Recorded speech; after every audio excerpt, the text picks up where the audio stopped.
Jūs pirmasis krašto apsaugos ministras. Kiek jums tada buvo metų? 29.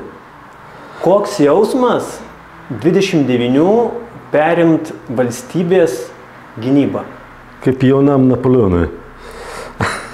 Tu puikiai suvoki, jog negali sau leist, atstovaudamas mažos valstybės gynybą, kai tu negali sau leist beždžioniauti ir kopijuoti didelės valstybės gynybos strategijų.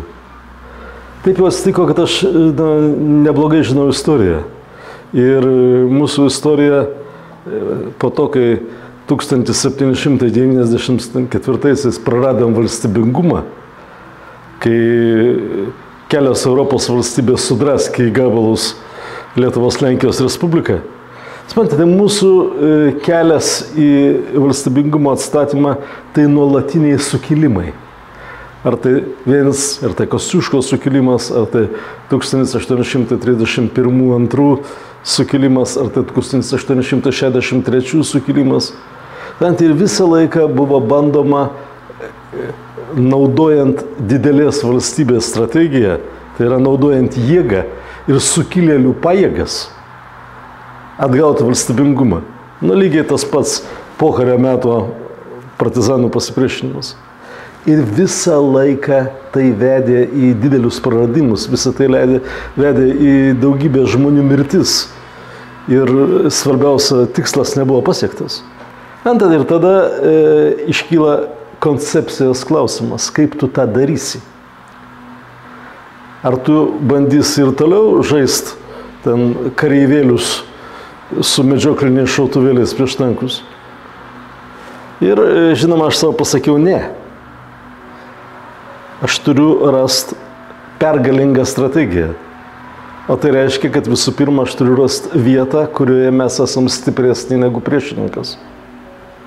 Ir kadangi aš buvau ten berniukas užaugęs Kaune psichologijos sociologinių tyrimų laboratorijoje, tai žinoma, man tai buvo psichologinis karas. Tai buvo viešųjų ryšių operacijos, informacinis karas, kitaip šnekant. Ir taip jau atsitiko, kad dievai pasiuntė pas mane žinias, duomenis apie visiškai naują koncepciją, kuri vadinasi civiliais asmenėmis pagrįstos gynybos koncepcija. Dar reikia taip vadino, reiškia, neprievartinės kovos strategija, kurią labiausiai išvystė toks Jungtinių Amerikos valstijų specialistas, profesorius Gene Sharp. Ir toliau liko labai sunkus uždavinys, bet uždavinys įtikint tuos, kurie patikėjo manimi, tai yra vyriausybė, parlamento vadovybė, jog tai yra kelias. Jog ne tik ginklu tu gali organizuoti gynybą. Atvirkščiai, tu privalai viską paversti ginklu. Kokia buvo Lietuvos kariuomenės būklė nuo akto pasirašymo nepriklausomybės atkūrimo iki pat sausio mėnesio? Nuo akto pasirašymo metu jokios kariuomenės nebuvo, bet dar iki pasirašant aktą mes buvom pradėję savanorių registraciją. Kai kur tie procesai vyko savaime. Pavyzdžiui, Žemaitijoje būrėsi atsargos karininkai, kai kurie jauni vyrai, kurie buvo susiję su mano anksčiau kurta organizacija, tai yra tremtinių ir politinių kalinių sąjunga, kurių šeimų praeitis buvo partizaninis karas, jie būrėsi. Žodžiu, buvo tokie, šiais laikais būtų pasakyta, burbulai, kuriuose žmonės dalinosi mintimis apie būtinybę organizuotis valstybės gynybai.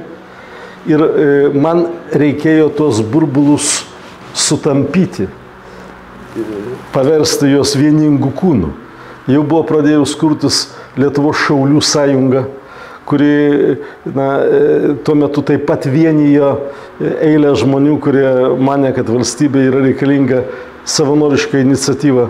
Taigi pradžia buvo visiškai tokia neapvaldyta.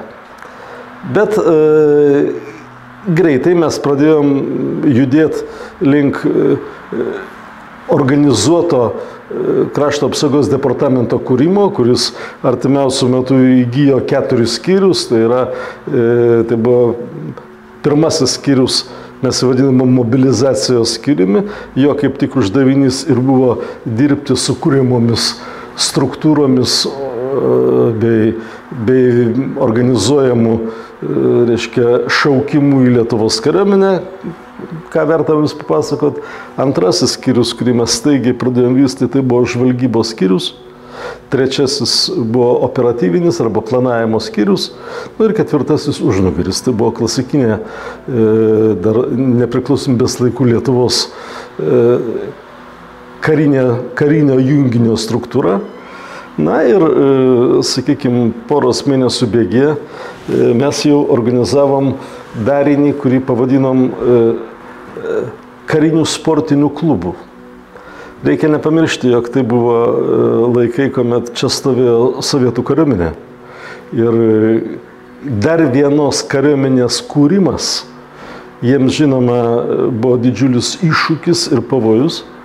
Na ir mums teko su jais kalbėtis tokiu būdu, kad jie suprastų, kad jie atpažintų raidės. Ir kadangi jie žinojo tokį pavadinimą kaip DOSAFas, karinis sportinis klubas, žinoma, mes kalbėjomės, ką jūs darot? Jūs norit prieš mus kariauti? Ne, tai ką mes darom yra karinis sportinis techninis klubas. Viskas aišku. Ne? Ir taip po truputį pradėjo steigtis mūsų karinio techninio sporto klubo padaliniai. Vėliau mes labai tikslingai atakavom jau egzistuojantį sovietų laikų DOSAFą. Tai yra sovietų organizacija kariuomeniai rengti ir remti. Tai buvo toks tinklas sklandymo mokyklų, vairavimo mokyklų, šaudyklų. Žodžiu, visa tai, kas yra reikalinga tam, kad mobilizuoti visuomenę. Na ir čia aš galiu pasakyti, jog mes iš karto nusitaikėme į tą sovietinę organizaciją, sugebėjom ją greitai perimti. Signatarą ir tuometinio parlamento narį Algimantą Norvilą mes paskyrėm į šitos organizacijos pirmininko pareigas. Ir iš esmės mes iš karto įgavom tam tikrą ir nemažą bazę, kurios pagrindų mes galėjom pradėti formuoti savo karinius dalinius.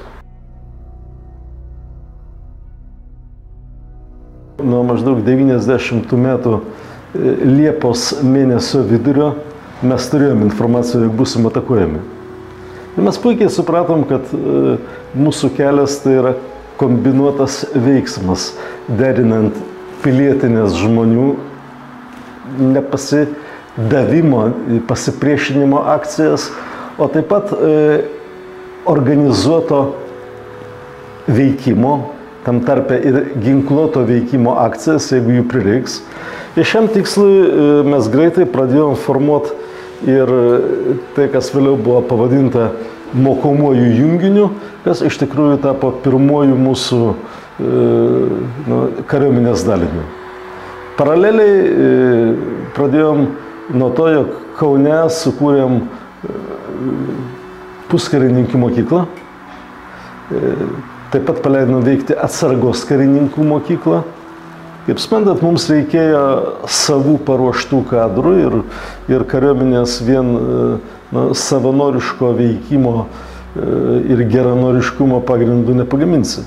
Todėl mums buvo reikalingi ir vyresniai, ir jaunesniai vadai. Na ir nuo jų rengimo prasidėjo mūsų darbas.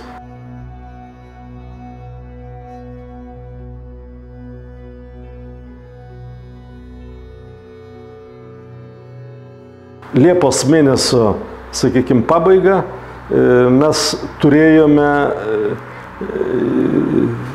apie 600 žmonių, jau organizuotų žmonių, kurios galėjom įvardinti vardų pavardę ir kuriem galėjom duoti įsakymą. Tai jeigu kalbėt grinai apie karinę struktūrą, jinai atrodė taip, tačiau greta to mes turėjom labai nemažą skaičių vis augančios struktūros, kurią mes pavadinom savanorišką krašto apsaugos tarnybą. Na, čia reikia paminėti, jog mes labai bijojom tam tikro nepaklusnumo akcijų, kurias galėjo sekti iš pas mus veikiančių žmonių. Na, sakykime, nors mes palaikėm puikius santykius su Šaulių sąjunga, tačiau mes niekada nebuvom garantuoti, kaip Šaulių sąjunga, neturinti tiesioginio pavaldumo, pasielgs vienu ar kitu atveju. Todėl staigiai pradėjom formuoti paralelinę struktūrą, kurią pavadinom savanorišką krašto apsaugos tarnybą. Ir ši organizacija, jinai pradėjo plėstis labai staigiai, taip kad jeigu kalbėtume apie 90 metų, na, sakykime, rugpjūčio spalio mėnesį, tai mes skaičiavom 4-5 tūkstančių žmonių šitoje organizacijoje. O 4-5 tūkstančiai valdomų žmonių per Lietuvą, tai yra labai neprastas rodiklis, tai reiškia, kad tu kiekvienoje vietoje gali turėti savo atstovą ir mažiausiai žinoti, kas vyksta toje ar kitoje teritorijoje. Taip atrodė mūsų pajėgos, kurios praktiškai tik tai tam tikrų dalinių apimtyse buvo ginkluotos šaunamųjų ginklų. Dažniausiai tai buvo sportinis medžioklinis ginklas, bet kaip aš jums jau minėjau nuo pat pradžių, mes nemanėme, jog mūsų pagrindinis pergalės instrumentas yra šaunamasis ginklas. Atvirkščiai, aš maniau, jog šaunamojo ginklo naudojimas, jis gali sudaryti daugiau problemų, negu išspręsti jų. Tuo metu mūsų vienas iš uždavinių buvo įtraukti į Tarybų sąjungos likvidavimo procesą labai daug kitose Tarybų sąjungos dalyse gyvenančių tautų ir rasti bendrus vardiklius su jomis. Ir aš puikiai įsivaizdavau, kad jeigu pas mus Lietuvoje dėl mūsų kokių nors veiksmų pradės žūti kareiviai, tai mes prarasime tą didžiulę paramą, kurios siekėme kitose Tarybų sąjungos teritorijose. Na, vėliau užbėgdamas į priekį, kad pailiustruočiau šitą savo mintį, aš jums pasakysiu, jog po to, kai mus atakavo Tarybų sąjungos ginkluotosios pajėgos, panaudodamos tankus, panaudodamos šarvuotą techniką ir specialiasias pajėgas, visoje Tarybų sąjungos teritorijoje prasidėjo milžiniški mus palaikantis mitingai. Vien Maskvoje išėjo netoli 400 tūkstančių žmonių, kai kas skaičiuoja ir daugiau, panašus protestantų skaičiai buvo Sankt Peterburge, Vidurinėje Azijoje. Ir visi tie žmonės suvokė, kad mes esam tokie patys kaip jie. Suprantate, ir jeigu mes būtume pradėję šaudyti į jų sūnus kariuomenėje, jeigu būtų pradėję keliauti karstai ir Tarybų sąjungos ideologai būtų pradėję mus kaltinti dėl tų kareivėlių žūties, tas mums būtų toli gražu nepadėję. Kas, jeigu prie bokšto, prie parlamento rūmų, prie vyriausybės Tarybų sąjungos pajėgos būtų atvėrusios ugnį į protestuotojus, bet pilnu pajėgumu, jeigu būtų mėsmalė? Na, suprantate, karas visada yra labai logiškas reiškinys. Tarybų sąjungos pajėgos nebuvo paruoštos veikti savo pačių teritorijoje tokiu būdu, jog sukurtų mėsmalę. Bet šaudyti jie pradėjo. Na, kaip bet kada ir bet kokia karinė operacija, jinai buvo rengta panaudojant eilę karinių dalių. O šitoje karinėje operacijoje dalyvavo ne tik tai kariuomenė, bet dalyvavo ir valstybės saugumo pajėgos, ir vidaus reikalų ministerijos pareigos. Taigi minią atakavo grupė Alfa, kurią rėmė iš Vilniaus šiaurės miestelio perimta sunkioji technika. Valstybės saugumo departamento pajėgos turėjo dengti, reiškia, šitos atakuojančios grupės užnugarį ir flangus. Jie turėjo viską, įskaitant snaiperius ant stogų. Spendi, bet tikėtis, jog jie beatodairiškai pradės naikinti žmonės, na,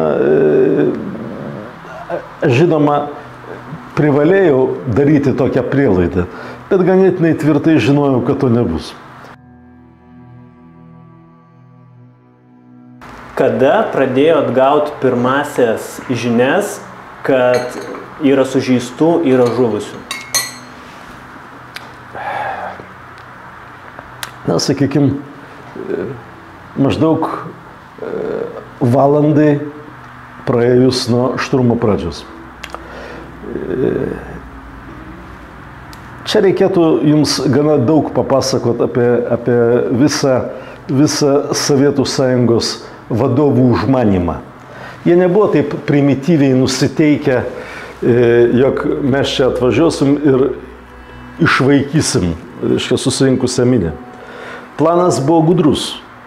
Jie buvo įsitikinę, kad pradžioje prie televizijos bokšto, kur susirinkę televizijos bokštą ginantys žmonės, ateis didelė rusakalbių minia iš rusakalbių gamyklų.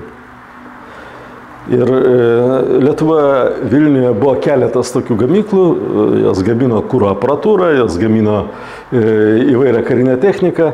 Na ir spectarnybos Tarybų Sąjungos jos buvo įsitikinę, kad jos suorganizavo šitokią rusakalbių minią. Ir jų paskaičiavimu tokia rusakalbių minė turėjo atžygiuoti visų pirma prie televizijos bokšto ir turėjo prasidėti susidūrimas tarp lietuvių ir rusakalbių. Šis susidūrimas turėjo būti filmuojamas daugybės užsienio televizijos kamerų. Na, jums reikėtų papasakoti, jog tuo metu į Lietuvą buvo leista įvažiuoti labai dideliam skaičiui užsienio žurnalistų. Nepaisant to, jog tuo pat metu vyko Persų įlankos karo pirmoji fazė, sausio 13 dieną. Eilė žurnalistų suvokdami, kad tikrasis, na, pasaulio įvykis vyksta ne Persų įlankoje, vyksta čia. CNN ir eilė kitų organizacijos atsiuntė savo televizijos kameras čia. Ir pagal sovietų užmanymą šie užsienio žurnalistai turėjo filmuoti, kaip lietuviai ir rusakalbiai pliekia vieni kitus ir kaip Tarybų Sąjungos karinės pajėgos atvyksta tam, kad sustabdytų kraujo praliejimą. Mums šis planas buvo gerai suprantamas. Ir todėl porą dienų prieš prasidedant įvykiam, tai yra jau po sausio 7 dienos, kuomet perinkti sovietiniai kariškiai bandė įsiveržti į parlamentą, na, aš turėjau susitikimus su Lietuvoje gyvenančių rusų įvairaus lygio vadovais. Ir mes labai tiesiai pasikalbėjom. Ir aš klausiau jų, ar jie nori gyventi Lietuvoje ir ar jie sugebės nešti ant savęs visą tą kaltę dėl to, jog prieš mus buvo panaudota karinė jėga. Jeigu trumpai, tai galų gale mes pasiekėm labai aiškų susitarimą. Jokie rusakalbių pulkai nepajudės link televizijos bokšto. Ir taip, atėjus tai valandai X, prie televizijos bokšto buvo tik tai mūsų žmonės, o Tarybų Sąjungos karinės pajėgos, kadangi jos jau buvo gavę nurodymą išjudėti, neturėdamos to loginio pagrindo, jos išvertė šiaurės miestelio sienas, išsiveržė į ramų miestą, Na ir šarvuota technika nudardėjo tiesiai prie televizijos bokšto ir įsirėžė į minią. Sprendiet, tai buvo tam tikra prasme netikėtumas ir tarybiniams kariškiams, kadangi jų ideologiniai vadovai, jie buvo nupaišę jiems visai kitą vaizdą, jog jie vyksta kaip gelbėtojai. Todėl tie kariškiai nežinojo, kaip elgtis. Jie pakliuvo, reiškia, į minią. Vieni su blogomis intencijomis, kiti tiesiog nežinodami, kaip elgtis. Treti pasimetė, kad jie bus atakuojami. Jie manevravo šią techniką minioje, dėl ko buvo sužeisti. Tačiau visai kita istorija yra su Alfa grupės kariškiais, kurie buvo gavę nurodymą bet kurią kainą užimti televizijos bokštą. Na ir naudodami ir šaunamąjį ginklą, ir šaltą ginklą, jie tiesiog prasikapojo kelią per minią ir įsiveržė į televizijos bokštą. Tačiau ten jų laukia tam tikras surprizas. Manau, buvo duotas įsakymas, vos tik tai sovietiniai kariškiai įsiverš į televizijos bokštą, deblokuoti priešgaisrinės apsaugos sistemą. Priešgaisrinės apsaugos sistema televizijos bokšte buvo organizuota inertinių dujų pagrindų, tai yra nemažos masės inertinių dujų, kurios yra sunkesnės negu oras. Reiškia, pagal signalą buvo paleistos žemyn leistis ir praktiškai parai televizijos bokštas buvo neprieinamas ir sovietiniams kariškiams.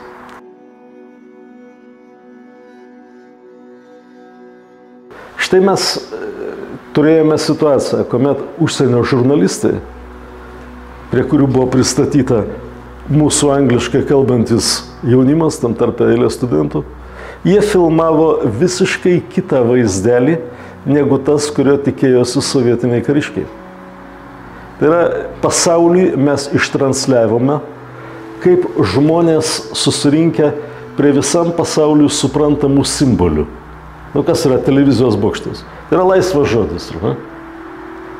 Žmonės gina savo teisę kalbėti laisvai ir savo teisę gauti informaciją. Ją atakuoja sovietiniai kariškiai atvažiuojantis tankais. Visų europiečių sąmonėje buvo atsispausdę vaizdai iš Vengrijos 56 metų, iš Čekoslovakijos 1964 metų. Ir tai, kas vyksta Vilniuje, niekam nekyla abejonė. Žmonės saugantis ir ginantis spaudos rūmus. Vėl visiems suprantama. Žmonės gina savo teisę į laisvą spaudą. Suprantate, tai yra teiginiai, kurie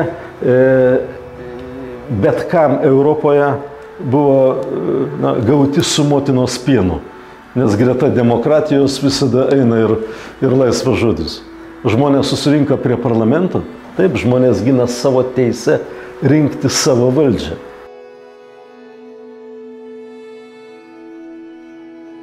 Aš pradėjau šitą pasakojimą jums nuo to, jog mano orientacija buvo į psichologinio karo operacijas. Tai štai šito psichologinio karo operacija jinai ir turėjo savo taikinius. Visų pirma, tai buvo pasaulio demokratinė bendruomenė. Visų antra, tai buvo į mus labai panašų žmonės Tarybų Sąjungoje. Ir į abi šias pusės mes turėjom transliuoti savo žinutę. Ką mes darom? Mes nesam agresoriai, mes nežudom tarybinių kareivėlių. Mes turim savo tikslus, tai yra savo teisės į laisvę, į savo nepriklausomybę. Mes turim savo metodą, kaip tai pasiekti. Tai štai taip atrodė bendra schema, pagal kurią mes organizavome sausio mėnesio įvykius ir visą šią operaciją. Žinoma, aš turiu atsakyti jūsų klausimą apie planą B. Planas B buvo susijęs su tuo, jog 1940 metais mūsų valstybė nesigynė ir mūsų valstybė neiššovusi nei vieno šūvio pasidavė, kas leido vėliau Tarybų Sąjungos ideologam spekuliuoti teiginiu, kad Lietuvoje įvyko taiki revoliucija, jog žmonės išsirinko liaudies Seimą, kuris pasiprašė, kad Lietuva įstotų į Tarybų Sąjungos sudėtį. Aš labai bijojau, kad tokiu atveju, jeigu iš mūsų pusės nebus labai vizualaus pasipriešinimo, kuris niekam neleistų abejoti, kas iš tikrųjų įvyko, kuris neleistų jokios dviprasmybės, kad tokiu atveju, jeigu priešininkas mus sumindys tankų vikšrais, kad mes nepaliksime reikalingos žinios tiems, kurie ateis po mūsų. Todėl buvo numatytas demonstratyvaus pasipriešinimo planas, ginant tos objektus, kurie simbolizavo išrinktą Lietuvos valdžią. Tai yra Lietuvos parlamentą. Tai buvo būtinybė parodyti, jog valstybė ginasi. Kokiomis turi priemonėmis, tokiomis, bet ginasi. Na ir jūs galit peržiūrėdami ten senas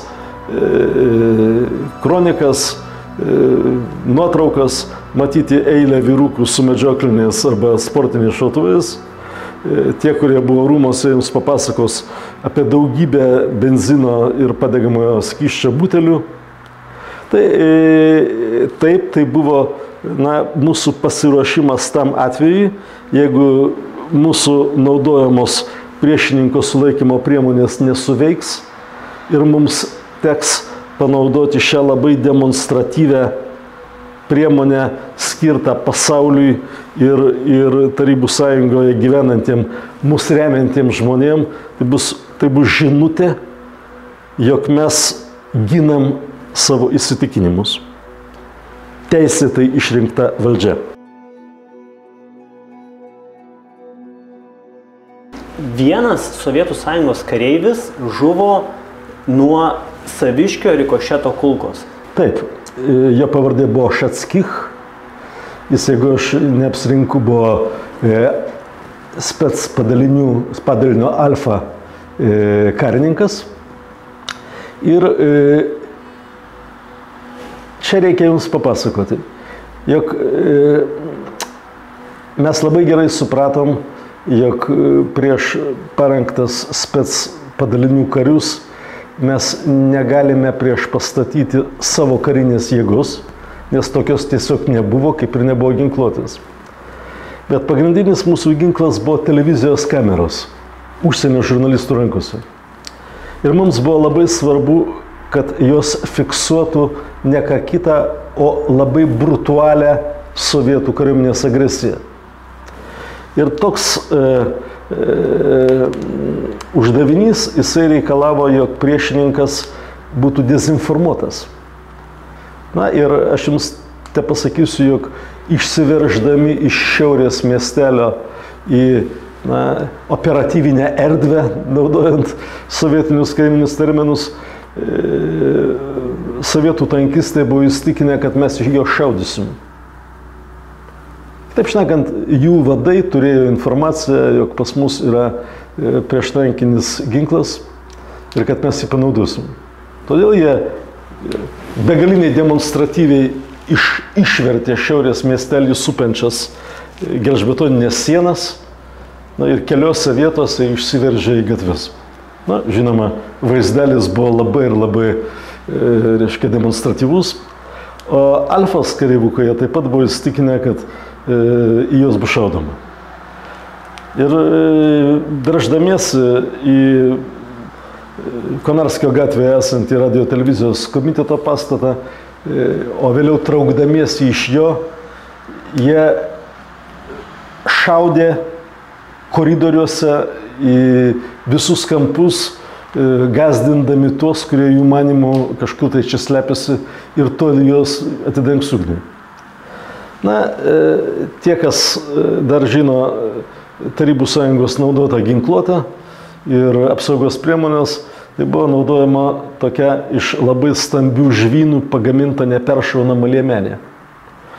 Ir rikošetavusi kulka, jinai šonų pralindo po šito karininko Šatskich neperšaunamos liemenės žvynų ir šonų sulindo jam į plaučius.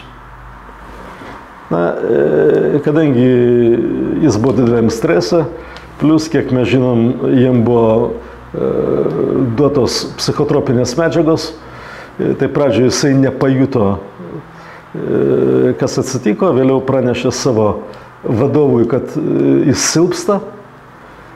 Tie taip pat nesėmė priemonių greitai ir šitas Šatskich nukrito koridoriuje radio televizijos komiteto Konarskio gatvėje, o jo draugai netgi nepasėmė kūno ir pabėgo. Žinoma, paskui buvo bandoma pasakoti pasakas, kad čia jis žuvo nuo bojeviko kulkos.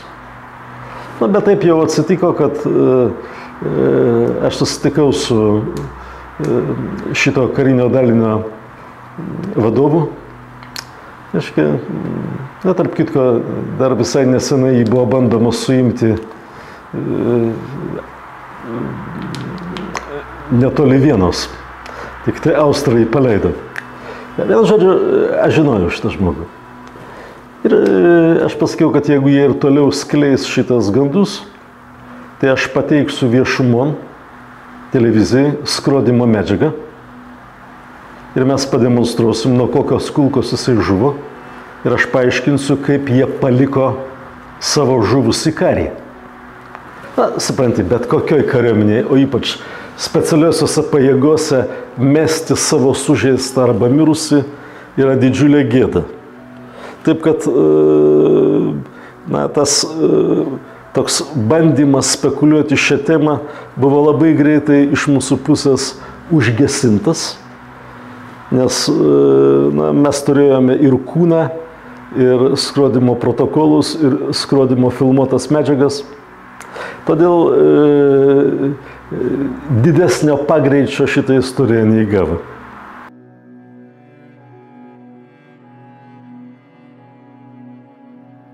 Ar daug buvo sužeistų užsienio žurnalistų? Užsienio žurnalistai šito atveju jie nelindo į patį įvykių sūkurį. Na, jau tuo metu buvo tokia praktika pirkti filmuotas medžiagas.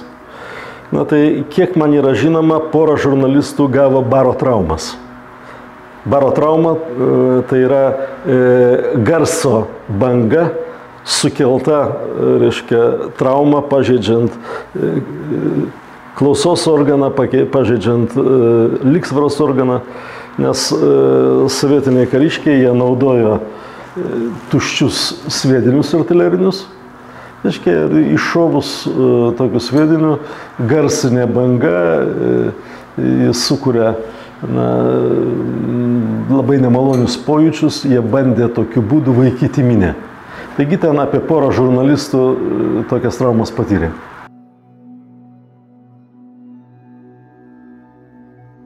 Kada pradėjo jaustis įtampa? Jūs Liepos mėnesį gavot pirmuosius žvalgybos signalus, kad bus atakuojama? Aš jums galėčiau pasakyti netgi tikslę datą, ar ne? Ten buvo apie Liepos mėnesio 12 ar 13 diena. Mes ją turėjom iš sovietinių kariškių ir iš KGB esančio Lietuvoje. Na, kaip suprantat, eilė žmonių, kurie dirbo KGB, jie puikiai suprato, į kur veda šis procesas. Tai yra, jiems buvo aišku, jog Tarybų sąjungai ateina galas ir jog kiekvienam iš jų reikia pasirūpinti savo ateitimi. Todėl mes turėjom Lietuvos KGB labai aukšto rango karininkus, su kuriais turėjom pasitikėjimo vertus santykius. Lygiai taip pačiai kaip Tarybų sąjungos ginkluotosiuose pajėgose. Aš tai jums įdomumo dėlei pasakysiu, kad aš kaip deputatas buvau išrinktas Garliavos rinkiminėje apygardoje ir mano rinkiminėje apygardoje buvo įkurdintas TSRS karinės žvalgybos specialus pasiklausimų centras. Na, sakykime taip, kad yra tam tikros geografinės vietos, kuriuose galima žymiai geriau vykdyti pasiklausimą įvairaus tipo pokalbių, na, tam tarp radio bangomis ir telefoninių. Ir vat, Lietuvoje netoli Garliavos, ta vieta vadinasi Linksmakalnis, toksai centras buvo įkurtas. Ir aš buvau jų deputatas. Ir joko dėliai pasakysiu, jog tie kariškiai, kuomet teko rinkti mane į aukščiausią tarybą, jie 90 keliais procentais prabalsavo už mane. Ir mes labai atvirai kalbėdavomės.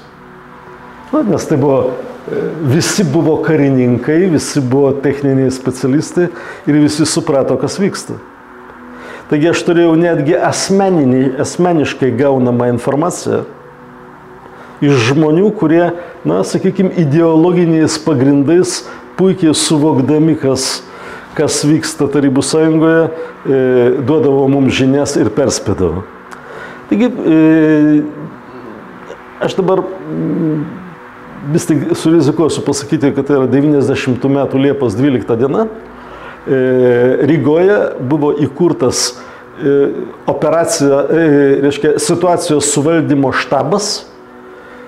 Taip jis buvo vadinamas, į kurį buvo nukreipta 3 Tarybų Sąjungos svarbiausių institucijų, tai yra kariuomenės, vidaus reikalų ministerijos ir KGB padaliniai.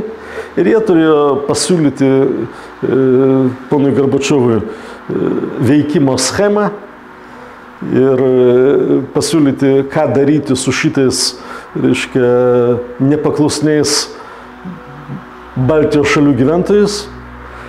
Na ir žinoma, taip greitai sukuriant tokį svarbų junginį, kaip kad jie kūrė, išvengti informacijos nutekėjimo buvo neįmanoma. Na ir ši informacija plaukė. Taigi mes greitai puikiai žinojom, kada busim atakuojami, kas mūsų atakuos.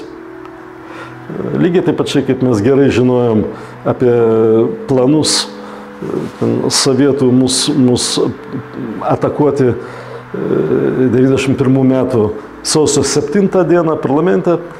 Žodžiu, padėti informacijos požiūriu mes valdėm. Tuo metu mes buvom nustatę visai neblogus ryšius su užsienio šalių spectarnybomis. Pagalbos iš jų negaudavom, bet vien tai, kad jie gaudavo iš mūsų informaciją, leido jų politikams reaguoti, na, efektyviau, negu tai būtų vykę, jeigu tokios informacijos nebūtų.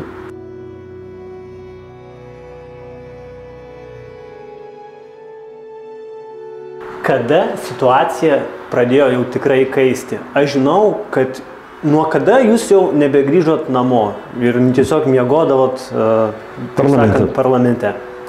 Ja, parlamente, mes žinoma, prie parlamento mes turėjom savo, reiškia, departamento patalpas šiuometinėje, tuo metu buvusio profsąjungų centro patalpose, dabar tai yra 3 parlamento rūmai. Ja, bet, na, sakykime taip, jog nuo sausio mėnesio 4 dienos šitą informaciją labai tiksliai. Aš apie tai informavau ir vyriausybės padalinius. Na, praktiškai kiekvieną dieną vykdavo, na, didesni ar mažesni ekscesai. Kartais sovietiniai kariškiai užpuldavo pernelyg arti priartėjusių žmonės prie Vilniuje dislokuoto šiaurės miestelio. Jie gyveno mintimi, jog kažkas tai gali ateiti su sprogmenimis. Vat visą Afganistano karo reiškia, istoriją, eilė kariškių buvo praėję Afganistano mokyklą, jie suvokė, kad bet kuris iš prieinančių civilių, jis gali nešti sprogmenis, jis gali būti pasiruošęs atentatui. Na ir iš jų pusės prasidėjo labai grubus veiksmai prieš civilius. Civiliai, žinoma, kėlė skandalą, visą tai keliavo į televiziją ir tokiu būdu situacija kaito. Tačiau, dar kartą sakau, mes puikiai žinojom, kad tai baigsis ginkluota ataka prieš mus ir žinoma, jie ruošiamės tais metodais, apie kuriuos jums pasakojau. Ir svarbiausias iš jų buvo užsienio žurnalistų kameros. Ar jau sausio 13 prasidėjus visiems neramumam, žinojot, kad tai yra ta diena X? Na, niekada negali atsakyti nei savo, nei savo vadovybę ir kiek ta diena užtruks. Na, ir mes žinojom pradžią. Bet mūsų uždavinys buvo išlošti laiką. Išlošti laiką tol, kol pakankamai intensyvi reakcija vakarų pasaulyje ir pakankamai intensyvi reakcija Rusijoje sustabdys priešininko ataką prieš mus. Na, jūs mane daugiau klausinėjate apie tą vizualiąją reikalo pusę, nors kur kas svarbesnė reikalo pusė yra politinė. Na, šiandien daug kas iš bandančių paišyti šį vaizdelį nenori pasakoti apie tai, jog mes turėjome išskirtinai gerus santykius su Tarybų Sąjungoje veikiančiamis opozicinėmis jėgomis. Jeigu konkrečiai, tai su Jelcino aplinka. Ir tai, ką visi gali pasitikrinti ir ką visi matė, tai kuomet prieš mus buvo panaudota jėga, Jelcinas, kuris tuo metu buvo Rusijos prezidentas, jisai atvyko į Taliną ir pareiškė, kad jeigu agresija prieš Lietuvą nebus sustabdyta, tai jis vyks į Lietuvą ir atsistos lietuvių priešakyje. Suprantate, apie ką mes kalbame? Mes kalbame apie tai, kad mes turėjom šitos ryšius su Rusijoje veikiančiamis politinėmis jėgomis ir šitie ryšiai buvo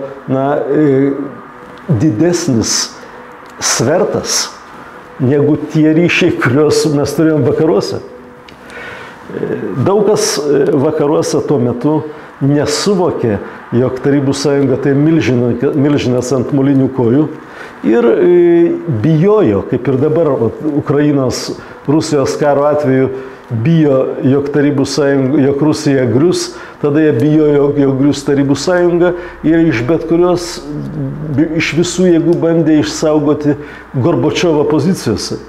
O mes žinojom, kad mūsų išsigelbėjimas ir mūsų galimybė atstatyti valstybę, tai yra Tarybų Sąjungos griuvimas, Gorbačiovo griuvimas ir Rusijos opozicijos atėjimas į valdžią.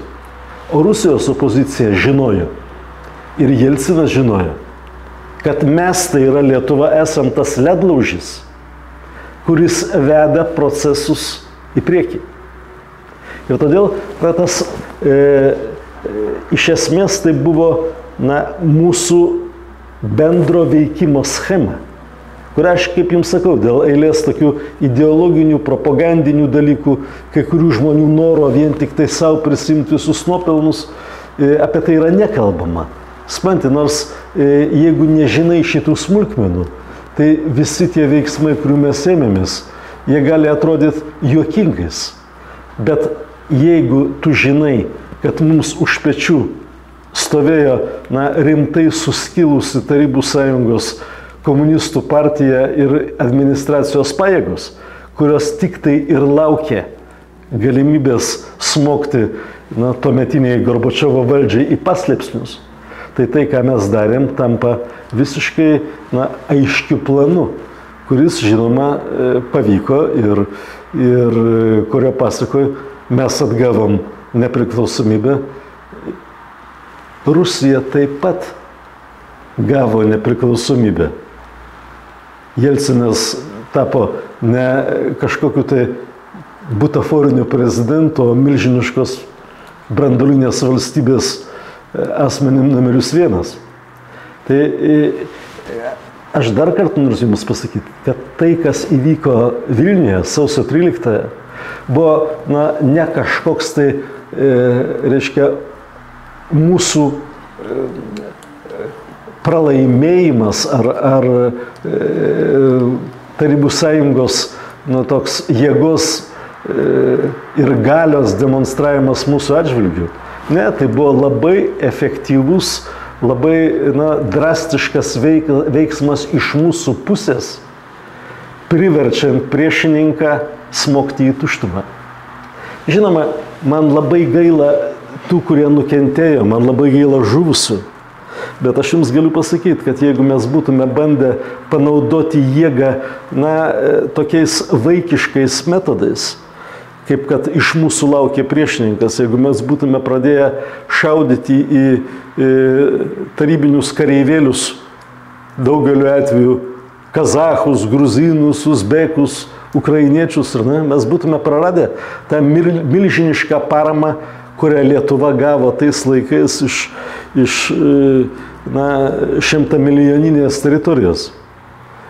Ir tai vienas dalykas. Kitas dalykas, jeigu mes nebūtume lošę išvien kartu su žmonėmis, kurie buvo suinteresuoti pakeisti politinę situaciją Sovietų Sąjungoje, tai mes taip pat būtume buvę mažvaikiai, kurie užsimojo daryti tai, ko nesugeba.